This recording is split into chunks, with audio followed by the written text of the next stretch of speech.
સુરત જિલ્લા પોલીસની એલસીબી ટીમે ગેરકાયદેસર શસ્ત્રો સામેની કાર્યવાહીમાં મોટી સફળતા મેળવી. કડોદરા જીઆઈડીસી પોલીસ સ્ટેશનની હદમાં આવેલા તાતીથૈયા સોનીપાર્ક ખાતે એક ઓપરેશન દરમિયાન પોલીસે દેશી હાથ બનાવટનો તમંચા સાથે એક કિશોર અને એક બાળ કિશોરને ઝડપી પાડ્યા. જિલ્લા એલસીબીના ઇન્સ્પેક્ટર એનજી પાંચાણીના માર્ગદર્શન હેઠળ ગેરકાયદેસર હથિયારો અને અગ્નિશસ્ત્રો સામે કડક કાર્યવાહી કરવા માટે એલસીબી અને પેરોલ ફ્લો સ્ક્વોડની અલગ અલગ ટીમો બનાવવામાં આવી હતી.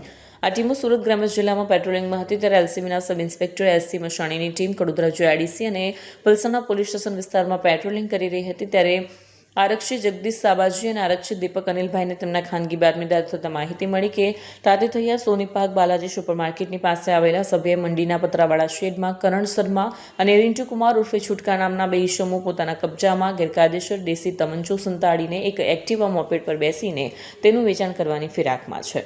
બાતમીના આધારે એલસીબી અને પેરોલ ફ્લો સ્ટાફની ટીમે ઉપરોક્ત સ્થળ પર રેડ કરી પોલીસ તપાસ દરમિયાન એક ઈસમ અને એક બાળ કિશોરને દેશી હાથ બનાવટનો એક તમંચા સાથે ઝડપી પાડ્યા.